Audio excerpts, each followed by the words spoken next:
Hi, this is Tim Yoder with Fit Small Business. Today, I'll be studying GnuCash for Chapter 2 of the Fit Small Business case study. Let's get started. So, Chapter 2 deals with the accounts payable function primarily in GnuCash. So to find our accounts payable function, we're going to go up here to our menu and let's go over to Business, and then Vendors will be dealing with our accounts payable. So let's look at our vendors overview. So notice as you open new tabs in GnuCash, they don't necessarily close the old tabs, so you can end up with a long line of different screens that you can click around. Okay, so the first thing we're going to do is we're going to record a utility bill from New York City Electric Company. So we need to create the vendor. So we're looking at a list of vendors now, which there are none. So we're going to click New. Looks like we can assign the vendor a number if we like. We won't do that. We'll just call them New York City Electric Company.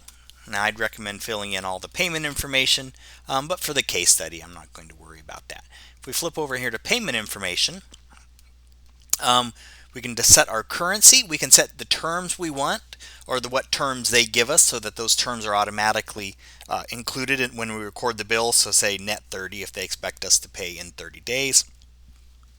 Okay, so unfortunately we can't set that here. We have to first include that in our list of terms, and then we should be able to select it there. So let's go ahead and close out that.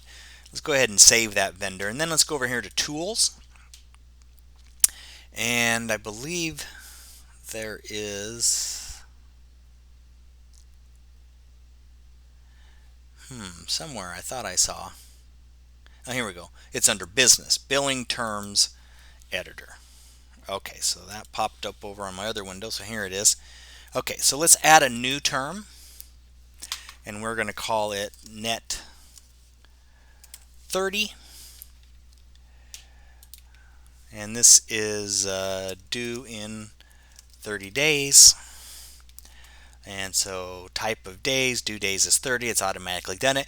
Now, if we wanted to, we could include a discount. So if you wanted to do like, like a 10% discount or 2% discount if paid within 10 days and then net 30 after that, you could do that. But we're just going to set a simple net 30 payment terms. And let's hit close. Now we can go back here and let's edit. Oh, double clicking gave us the vendor report. We don't want that. So let's close that. It's having a bit of a problem here. Okay, there we go. So let's highlight our vendor and let's do edit and our payment information. Now we should be able to select net 30. There we go. Okay.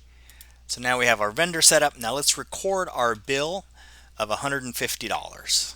Okay, so I'm going to go, now we need to go to a different screen. We need to go to our business, customer, and now our, vendor, and now our new bill. Oh, you know what? And within the vendor's screen, there was a new bill icon I could have selected. Okay, so this is a bill.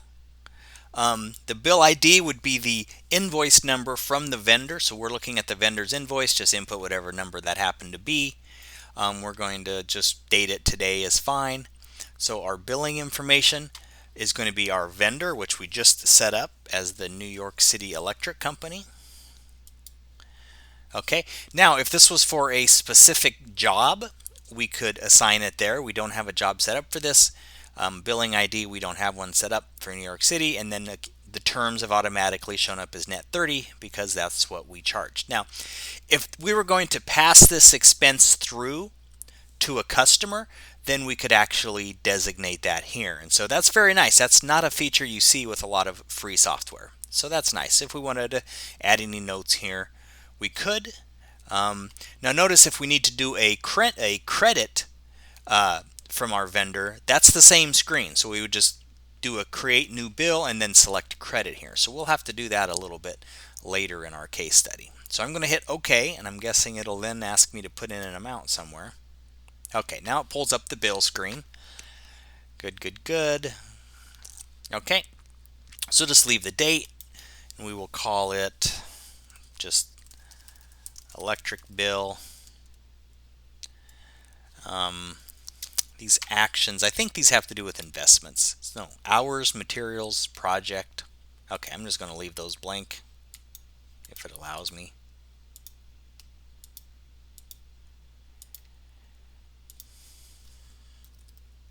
Maybe can I use my delete key? Yeah, there we go. So I just deleted it. The expense account.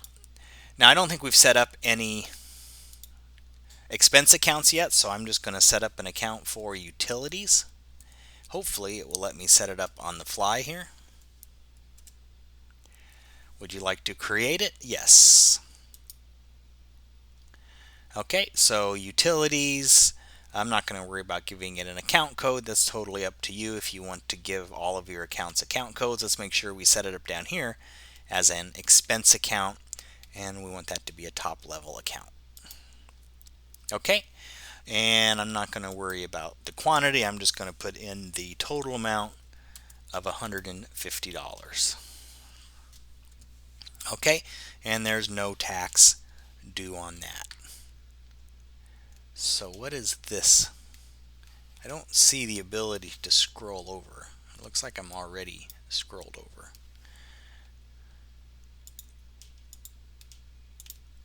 Okay, that's a check mark, so that must be if this is a billable expense or not. Now the unit price is not being carried over to the subtotal, so I guess I have to put in a quantity of 1. There we go. Now it's being pulled over to the subtotal of 150. Now, where is our save button? I still feel like we're not seeing all of the screen. Let me minimize, let me pull the screen back a little bit here.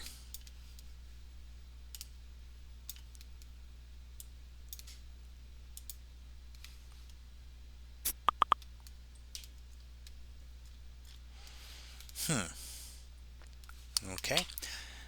Well, I guess I'm just going to close it. So we're in the edit screen. You think there would be some sort of save button. So let's, I am just going to close it. And now let's go to our bills screen, business, vendors, find a bill.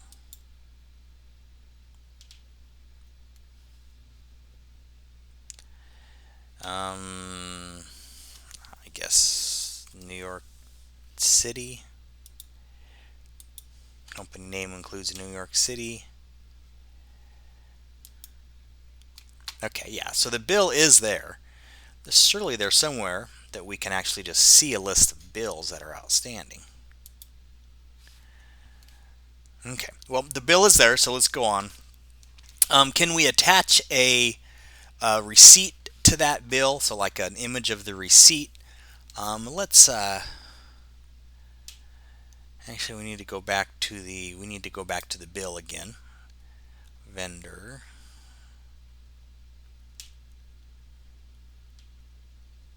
How about we try the bills due reminder? Does that show us a list of bills? No, and that bill's not due for 30 days, so it must not be showing up there. Okay.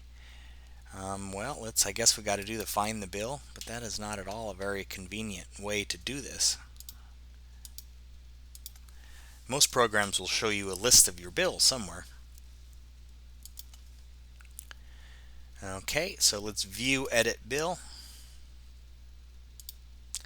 Okay, so is there anywhere it looks like we could attach a receipt?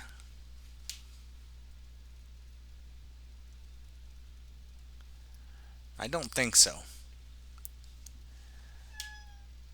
Okay, so we can't attach this receipt. Now what does post do? Post this bill to your chart of accounts. Well, we definitely want to do that, so let's go ahead and click post.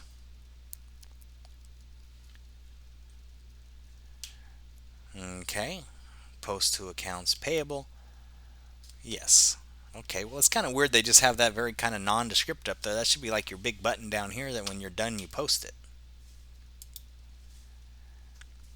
Okay, so we posted it to our transactions. Okay, so let's see. Now let's look real quick at our balance sheet and see if that accounts payable is showing up. Now my balance sheet is a little bit quirky. It's not quite set up properly. You would have your cash accounts generally before your fixed assets. It's a fairly old school system in that how you set up your chart of accounts is what's going to be reflected on your balance sheet. So you'd have to do a little bit of work in your chart of accounts to get this balance sheet looking a little bit more normal. Okay, well, this is a problem. So we don't have anything showing up in our accounts payable. Okay, so we have that bill, but we don't have a balance in the bill. Again, it feels like I'm not seeing the whole screen. So let's can we get to the bill by double clicking? No, it would be nice if we could drill through right there, but we can't.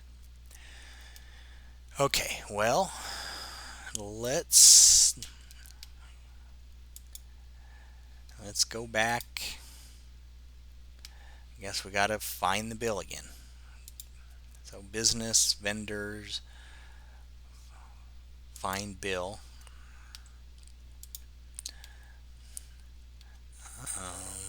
Company name contains New York City, NYC.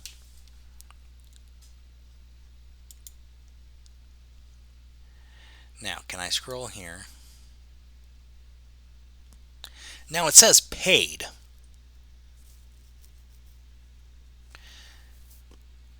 Well, I guess because it's a zero amount. Since it's a zero amount, it's paid. Okay, so let's edit it.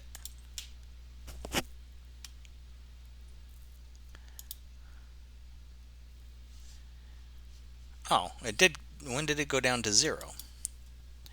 So let's put 1 for our quantity. Okay. It's not letting me change anything because I posted it. Let's unpost it.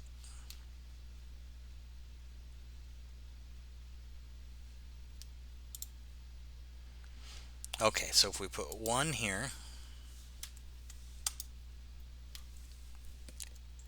Okay, now we have a subtotal of 150. I'm pretty sure we had that before. When did it change? Okay, so before we post it, let's just close this screen. Actually, let's go to our balance sheet and see if it shows up. I don't know if we have to close the screen or not. It'd be nice if we didn't have to. So we need to update. We need to refresh this screen. I don't see a refresh button, so I tell you what, we're just going to close it and open it again. Reports, balance sheet. Okay, still no 600 there. Okay, so let's go back to edit the bill. Okay, it still shows 150. Now let's post it.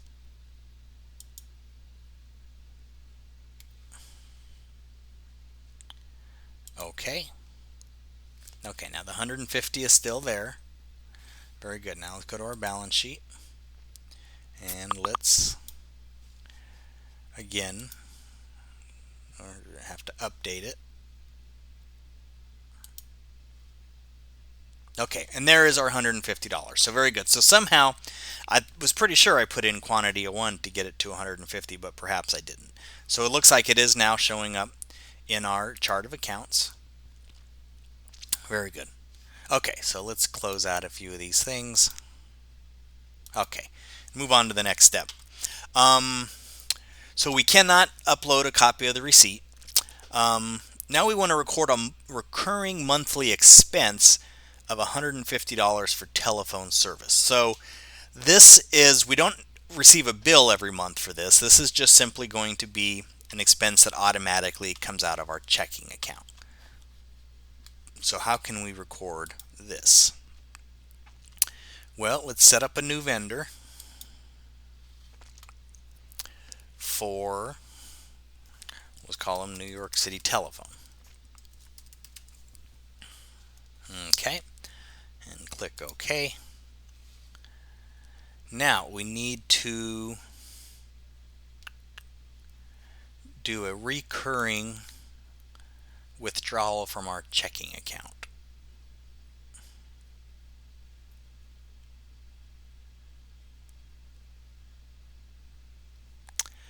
Let's look at our scheduled transactions editor. That sounds promising. Okay, let's do a new scheduled transaction. And the name of this is going to be our telephone bill. Okay. So we are going to be created automatically. Notify me when you create this. And let's create it 7 days in advance, just so that we can see, if we're looking at our checking account balance, we can see 7 days ahead of time that this withdrawal is coming up. Okay, let's just have it repeat forever. Okay. Frequency is going to be monthly, and let's have the start date be today, and it's going to be then on the 4th of every month except on weekends. Actually, on weekends we're just going to show it's still the 4th of the month, but we could actually change that. Okay, and we're going to do it every month. Okay, there we go. So it kind of shows us a calendar here of what's going to happen. Very good. And then we need to give it the details of what we want the transaction to look like. So we want this, let's call this our scheduled transaction 1, I guess is what this is. Well, okay. For a description, we're just going to say telephone bill. Okay.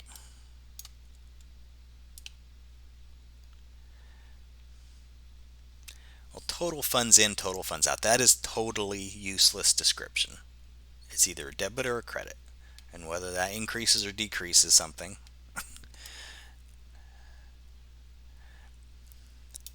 Now, I haven't even been able to give it a...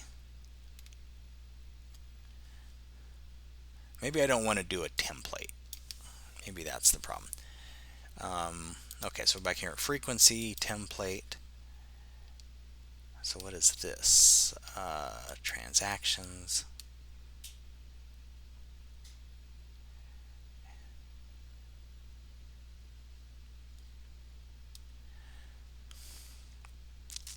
Okay.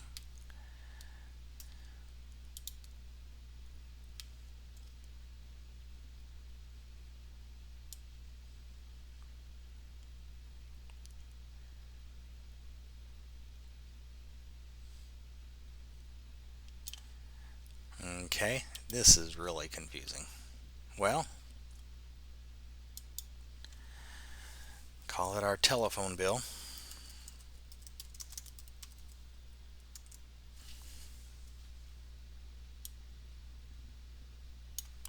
Is this an account? I guess it's going to be total funds out, I suppose, although we're debiting telephone expense. Well, it's not letting me enter anything.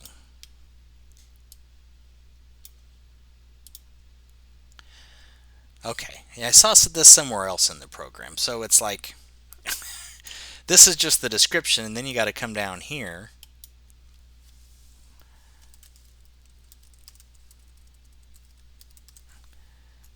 I have no idea where it picked up that. That's the bill number from our utility company, I would assume. Now down here we can give it an account. Okay, and we're just going to lump it in with our utilities expense that we've already set up.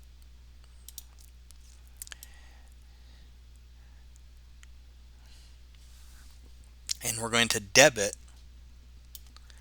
our utility expense for $150. Okay, and then let's come back here. And here, let's say our checking account. And we're going to credit it $150. So this will take a little bit of accounting knowledge. Okay, and so let's say OK. Scheduled transactions without a template transaction cannot be automatically created. Well, didn't we just set up a template?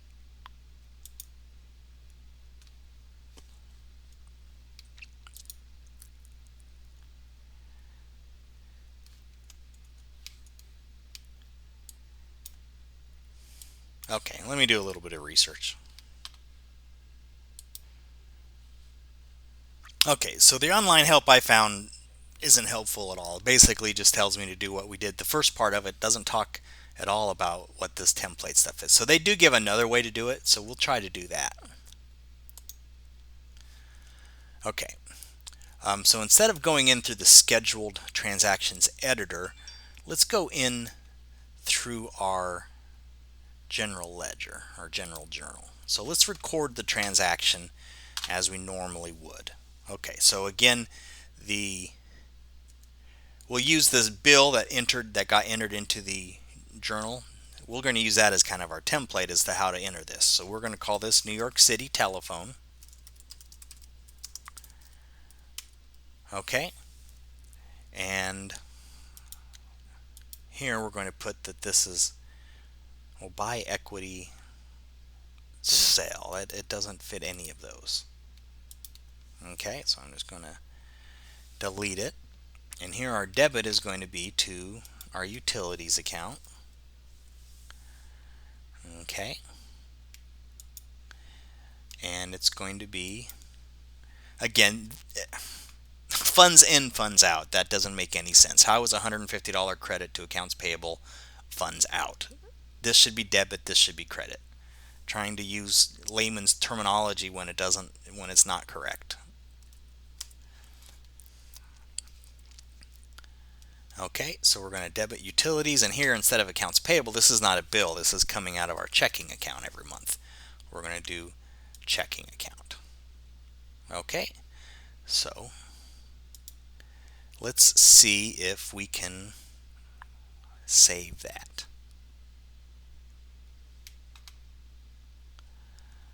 Okay, so if we jump up here, save the changed transaction. Yes, we want to save it, but I don't know how to save it otherwise. So let's cancel. I want to see if we, okay, so I guess we come up here and hit save. Save changes, yes. Okay, so here is our journal entry we just created, and so now we want to schedule it. So let's go to this to see if we can schedule this transaction. Actually, I'm going to get on the top line here. Now let's say schedule. New York City frequency monthly. Okay, we've already recorded the February 4th, so it's going to start on March 4th. Okay, and let's hit OK.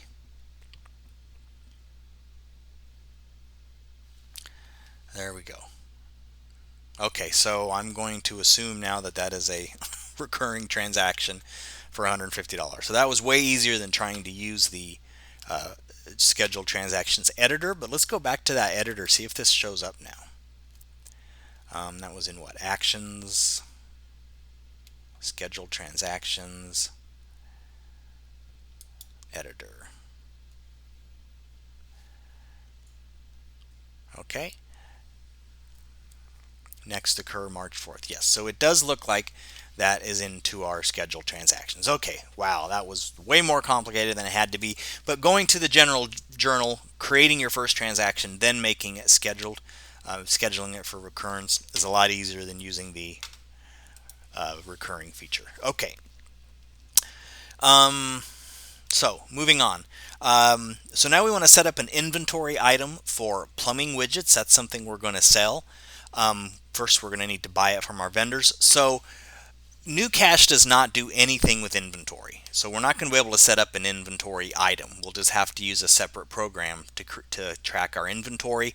And the most important part of tracking inventory is tracking the cost, so you can separate that cost between what's in your ending inventory and what you sold during the year. So we can't do that with GnuCash. So if you have significant inventory at all, you're going to be much better off investing in a program like QuickBooks or Zoho Books or Xero. Those all have pretty good inventory functions.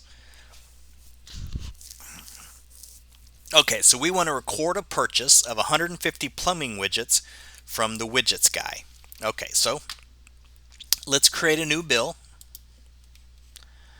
Okay, and we are going to make it from the widgets guy. Okay, and that's going to make us, is it going to allow us to create a new one? No, it just crashed the program. Well, that's no good. I'm glad we saved it recently. Remember, you always have to keep saving in GnuCash. It does not save anything for you automatically.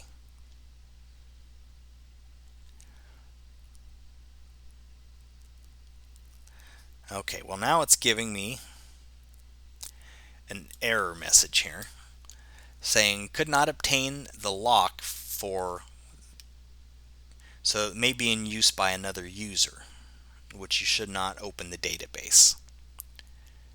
I'm going to say open anyway because I know I'm the only user. Okay, so back to our vendor center. We're creating a new bill. Actually, you know what? We bombed out when we tried to do the vendor on the fly, so let's add a new vendor first. The new vendor was the widgets guy. And let's set the payment information at net 30. Okay. So now we can create a new bill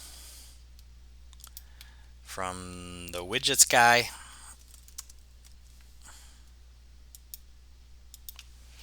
Okay. Net 30. We're not going to, this is just going to sit in our inventory. This is not for a specific job. And so we can hit OK. Now, let's describe it as plumbing widgets. The expense account is going to be our inventory. So it will record the expenses into our inventory, but that's not really doing inventory accounting, right? It's not helping us track how many what quantity of inventory we have on stock. It's not helping us track the cost per item we have on stock. It's not assigning the cost of inventory to cost of goods sold when we sell something. So making just a debit to the inventory account like it's doing here is not inventory accounting. Okay, so we purchased 150 for $10 each. Okay, so $1,500 total. Let's post it. Hit OK. And there we go. I think we can close this. Okay.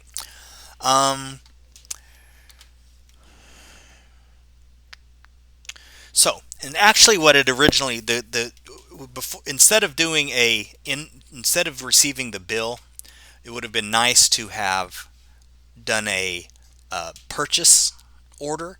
So let's look there to see. I don't think we can do purchase orders. Yeah. So we went straight to the bill. Generally, you're going to want to fill out a purchase order, send that to your vendor. They ship it to you. Once you receive it, you do an invoice. Here, we're not able to record our purchase orders, so we just waited until we received all 150 units, and then we recorded the invoice. So there is no purchase order function in GnuCash. Okay.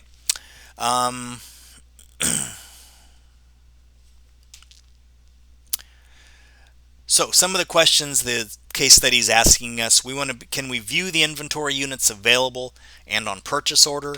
No, we can't. It doesn't do anything. Nowhere we can go and see how many units we have sitting in inventory. All we can see is the balance in our inventory account, which is $1,500.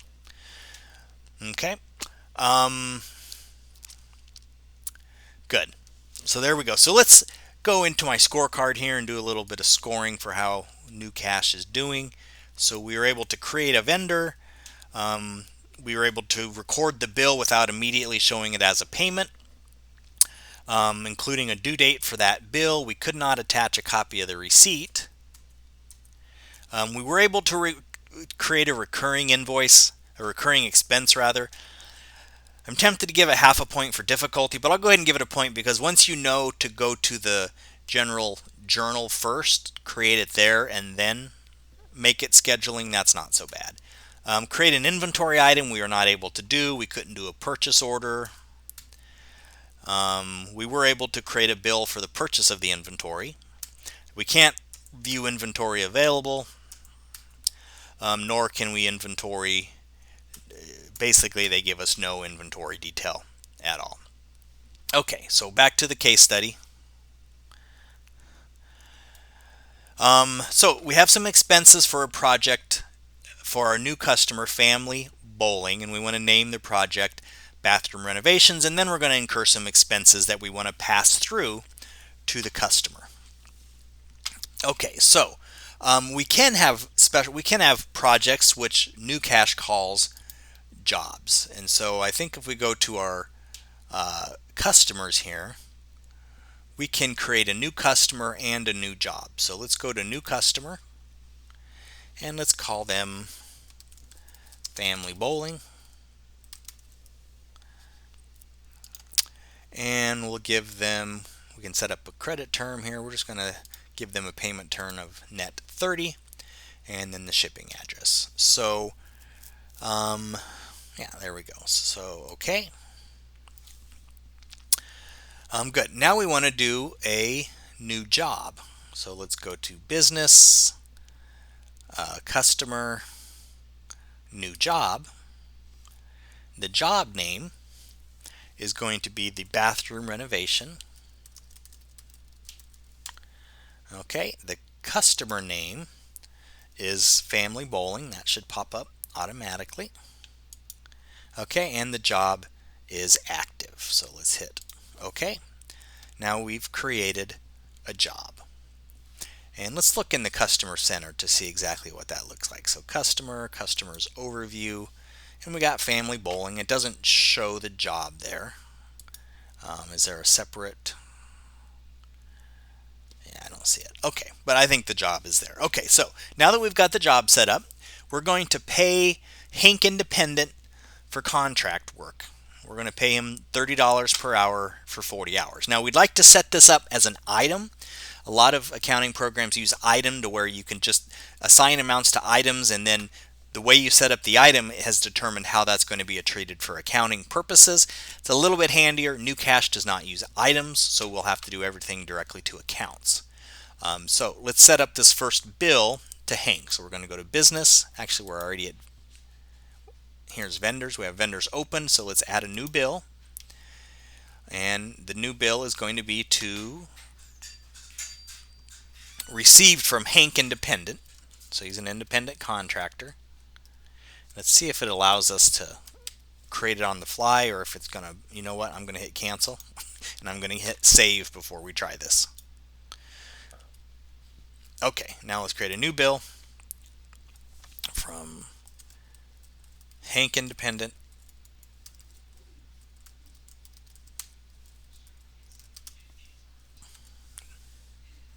Did it let us? I thought earlier it prompted us to set up the vendor when we did that.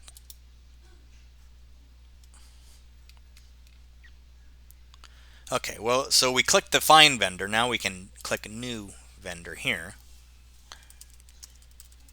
Anytime we set up an independent contractor, we would like to track payments to them, so when we have to issue them a 1099 at the end of the year, we can. But I do not see anything here that tells us that we can track payments to them for 1099 purposes.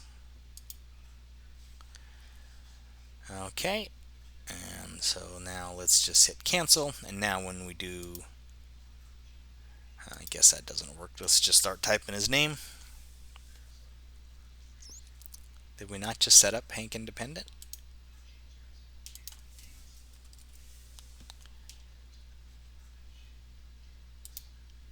Yeah, okay, I don't know why it wouldn't show up, but there he is, Hank Independent. Okay, now we can select the job. See, instead, why doesn't it just show us the jobs for Hank Independent? Why are we having to go in here and know the job name? I mean, what's the... Can we at least search by the... Okay, so we can search by the owner's name of the job. What if we didn't know what we named the job, right? The names can be kind of, you know, whatever somebody wanted to name it when they set it up. But we know it belongs to Family Bowling, so let's search for it by the company name. No matching entries. Okay, let's go in here and search for it by job name, because we do happen to know what that is. The job name was bathroom renovation. Find nothing. So did our bathroom renovation job not get set up properly? Okay, well, let's go to customer.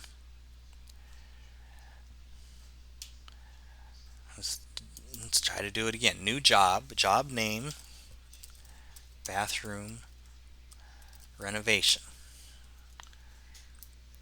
Customer, family bowling. Okay, that should be all they need. Active, job active, hit OK. Now in our customers tab, is it showing up by chance? No, it's still not showing up. What about going back to creating our bill here? Okay, well now it's showing up.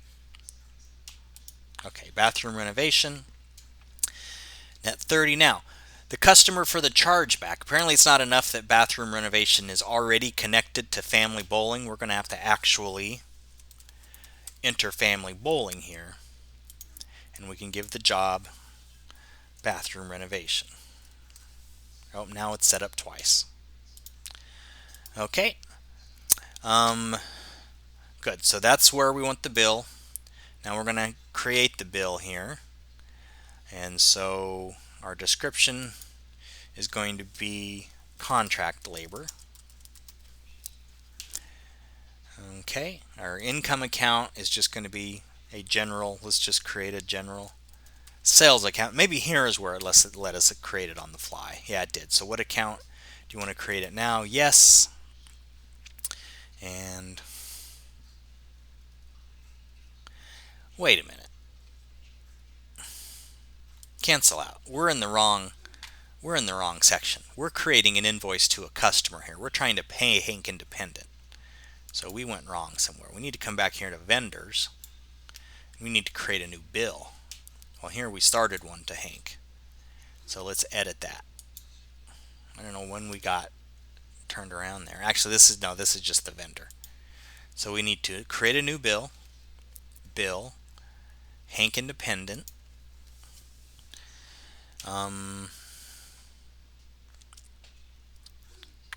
Oh, maybe it created an invoice when we did. Maybe it tries to immediately charge it back. I don't like that. So this is the bathroom renovation. Okay. Chargeback account is family bowling,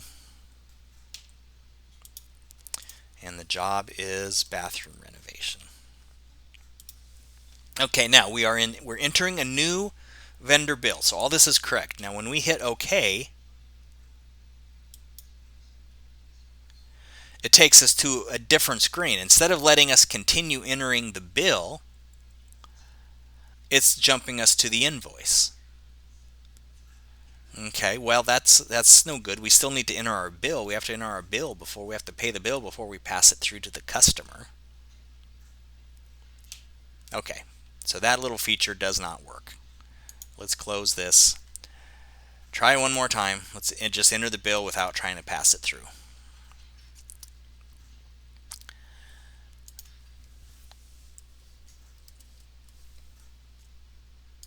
Okay, we're not passing it through because that doesn't allow us to enter the bill.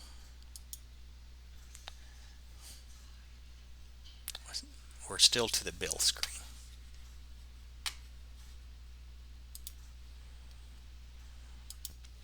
Okay, so it appears anytime you assign a bill to a job, it's going to then bring you to this edit invoice screen. So I think what it's going to do is it's going to bill the customer at the same time as you record the bill. Same time as you record the bill to be paid to Hank Independent. So let's just see where it takes us here. So let's specify the income account as maybe I didn't put it yet. I thought I created it, but maybe I hadn't finished creating it. So yes, let's create the sales account. Sales, all that looks fine. Let's make sure we add it to as an income account, as a top level account. Okay. Quantity, we're going to pay him for 40 hours. Now, we're going to pay him $30 an hour, but we're going to charge the customer $80 an hour, right? Because we need to make money. And so this is the invoice to the customer, so I guess I'm going to put 80 here.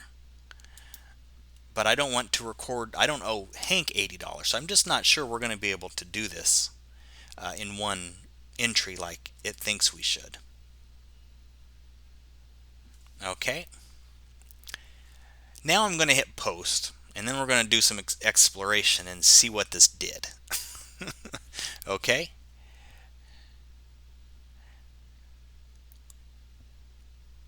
Okay, I'm going to hit post. Post to accounts receivable. So this is recording the income part.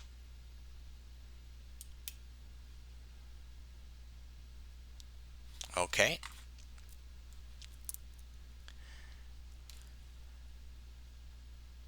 So now let's look at our balance sheet.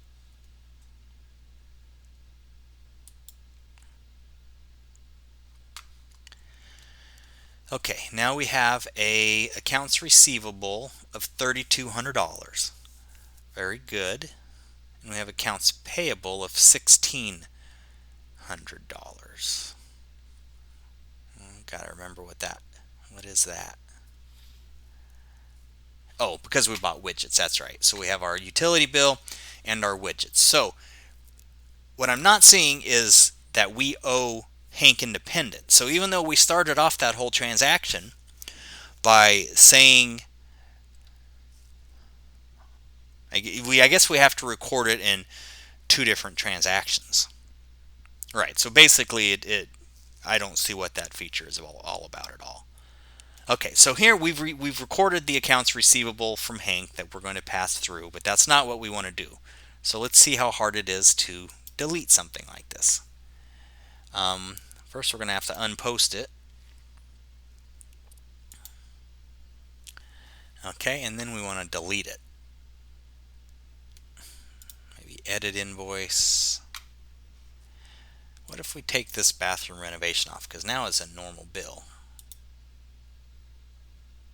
Yeah, no, it's already been created, so that's not going to work. Can we delete it here?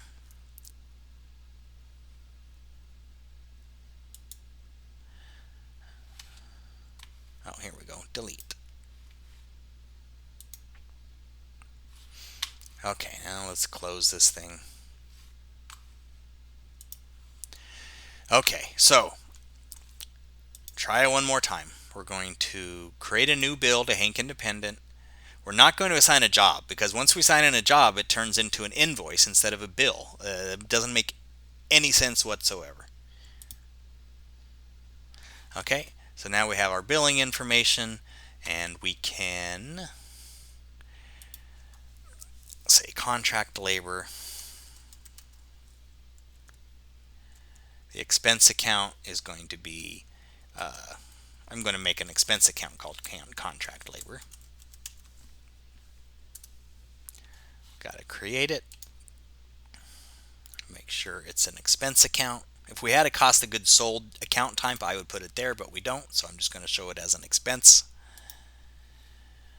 Okay, 40 hours at $30 per hour gives us $1,200. That's what we owe Hank. Now I'm going to click save. Okay, now can I put, so here we're under billing information. What if I put the job here? Okay, I think I need to unpost it. Well, okay, it doesn't let you put it there. Did it not post it?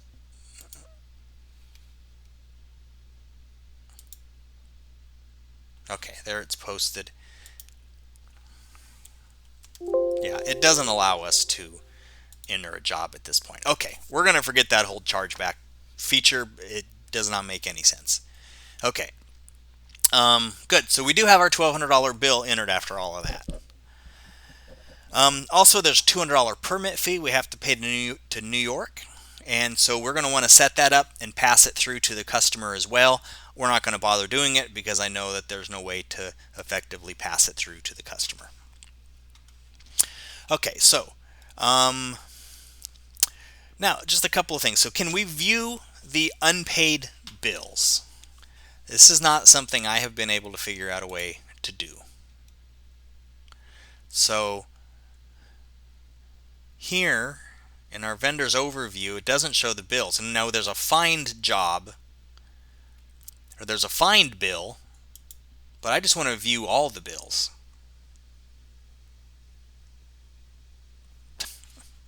What if we just hit find with nothing in there? Nope.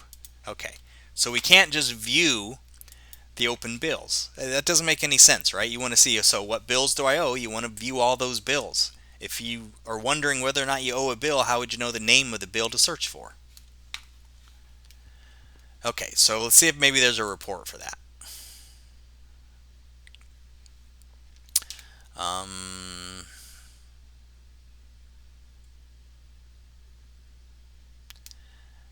So here's a payables aging. That should give us... Okay, so there's all the bills we owe in a payable aging. But I don't... So you can do it in a report, but it would be much better if you could do it right there in the vendor overview. So we will give it some credit for that, but it would be much easier if it was in the vendor overview. Okay, can we view a list of vendors? Yes, we can do that. So we go to the vendor overview, right where we're at here, gives us a list of our vendors. Can we view a list of transactions by vendor? Okay, I think if we do that, it's going to have to be in reports. So can we view a list of transactions by vendor? What about our vendor report? No valid vendor selected. Okay, so where do I make my selections? Edit report options.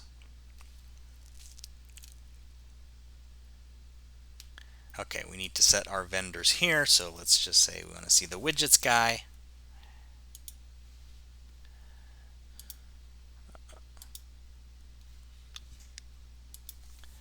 Okay, good. So this does show debits and credits. So this is the bill. This does look like it will show all of the transactions by vendor. But again, it would be so much easier if we had this kind of information within the vendor center rather than having to publish a report. And it would also be nice if the report could just automatically run it for all vendors instead of just one vendor that we select. Okay. Good. And can we view, unpaid bills by vendor? So this would give us all of the transactions. Our accounts receivable aging would give us the bills by vendor, I think. Yeah, so we should be able to do that. Okay. Good. So let's score the software here.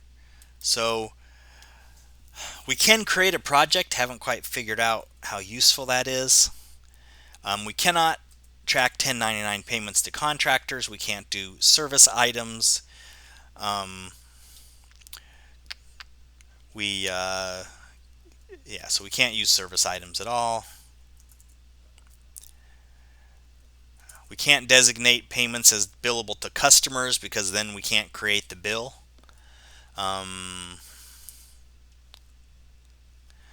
Okay. View expenses incurred but not yet billed. No, so that would be part of being able to bill expenses to customers, pass through expenses to customers. We can view our unpaid bills, but we have to go to a report, so I'm going to give a half a point for that. We can view our list of vendors. Unpaid bills, we have to go to a report, and a list of transactions by vendor, we have to go to a report. Okay, back to our case study. We want to record an electronic payment of a utility bill, and then we want to we can certainly do that. We would do that in our general journal, which is where we recorded the telephone expense and then made it a scheduled payment. Okay. Very good. So we're not going to worry about doing that. Now we want to pay the $1,000 that we owe the widgets guy with a check. So I think in our case we actually owe him $1,500. So we want to pay that bill with a check. So let's go to vendors. Now it'd be very nice if we could just see a list of bills that need paid, but instead we're going to have to search for the bill. So we're going to got to get under vendors. We got to find the bill. And so we want the company name to contain the widgets guy. Okay, so we want to process a payment for that bill.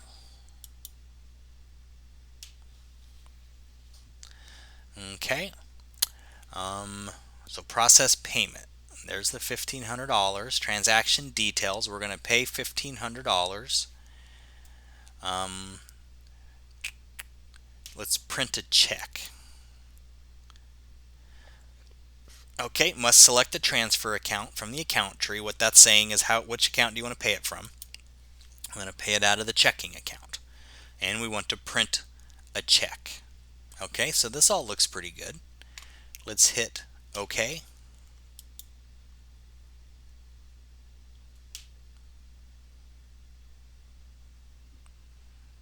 Oh, and then I had a screen pop up on my other monitor here.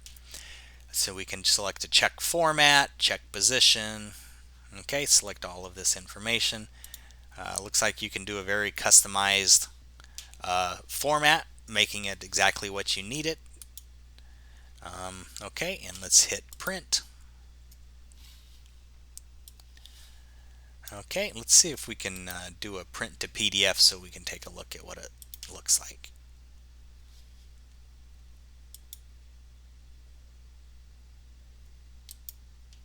Oh, I guess we got to give it a name.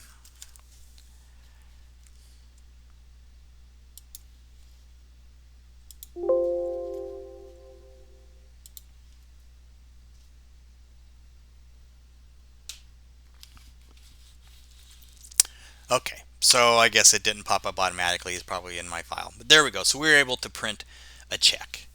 Now, we seem to be stuck. Okay, there we go. Now we can close this. You know what? Let's try one other thing. Maybe the search bill thing might work better. Let's see. What other criteria can we search on? So if we want to find a bill,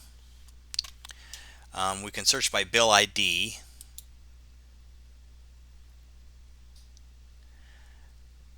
Okay, here we go. We could say is paid, and then uncheck it would mean it's not paid, I guess.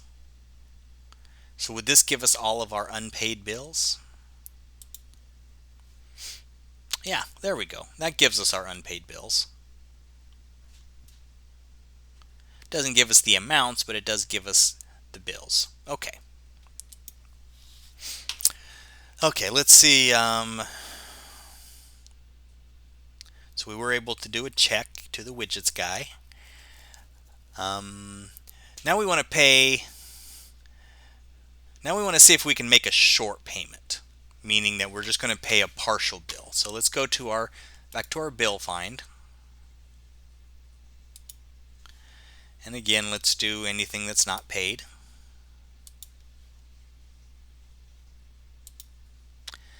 And we haven't paid our electric company bill yet. So let's process a payment for that. Okay, now instead of the 150, we're just going to pay 100. Okay, and I'm not going to worry about printing. Oh, I suppose we could print a check. No, let's not print a check. And so that's going to come out of our checking account. So we're short paying it or partial paying it. And let's see how it treats that. Okay, very good. Now, let's go back to our bill and see if it indicates that we've already paid $100 of it.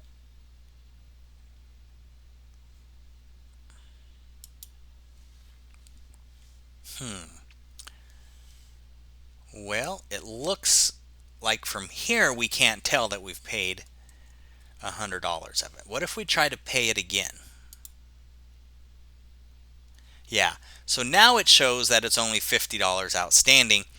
Again, it would be so nice, it needs to show it here, right? How would you look at this and know this? So, it's got the information in there somewhere, but it doesn't have a very good way of displaying all the information you need right in one place.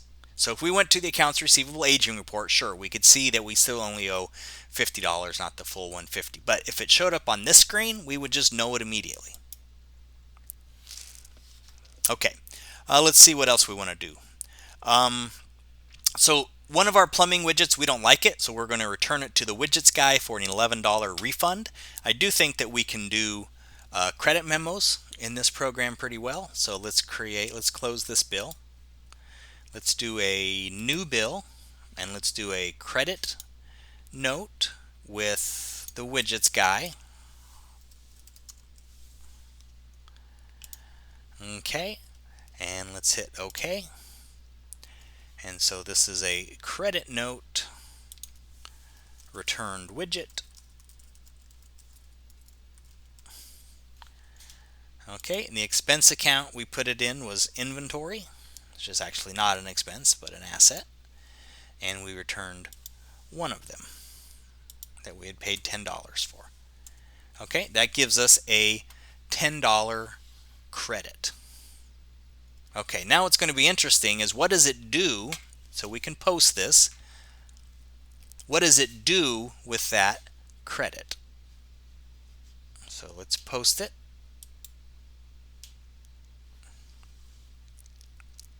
Okay. So let's close it. So we made that $10 credit, but now what did it do with it?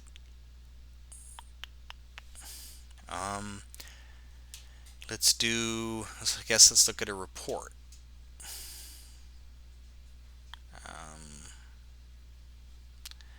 Let's look at our vendor report for the widgets guy.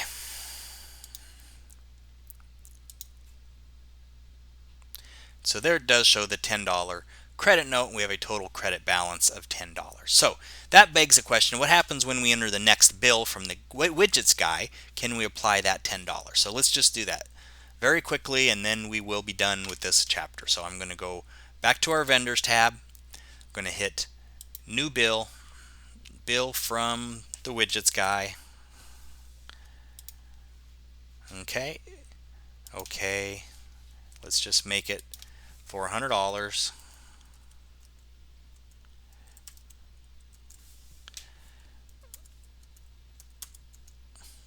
Okay, and let's post that.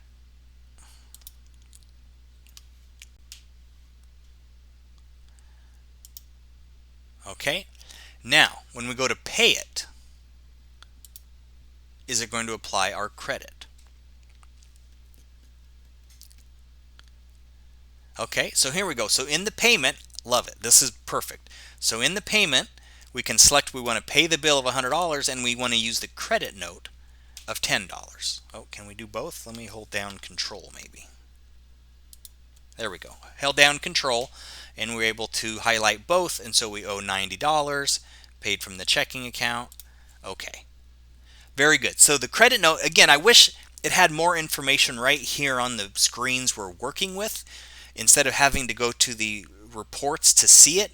But when we did go to pay that future bill, it did provide us with the credit and a way to apply the credit towards that bill. So that was very good. So let's go in and score GnuCash for the chapter, and then we'll be done. So we can record the payment of a bill. We can print a check from the program. We can record a credit from the vendor. It does not track our inventory when we return some inventory. We can apply that vendor credit to the new invoice, which is what we just did there. And we can short pay an invoice, meaning we can make partial payments on the invoice. Okay, now subjective, ease of use. As far as small business accounting software goes, I would say this is by far the most difficult program that I have ever used. So I'm going to give it a 1 or 0.1 out of a possible point. So extremely difficult to use. The only time I would recommend this program is for people that enjoy working with open source software, because it is open source software. You could really customize this to do just about anything your imagination comes up with. So if you're into that sort of thing and you want to really customize a software, then this is a good software to start with. If all you're looking for is something is to be able to use software, there are way easier options available that are totally free. So that's my opinion, and I'm Tim Yoder from Fit Small Business. This was Chapter 2 for GnuCash for the Fit Small Business Accounting Case Study.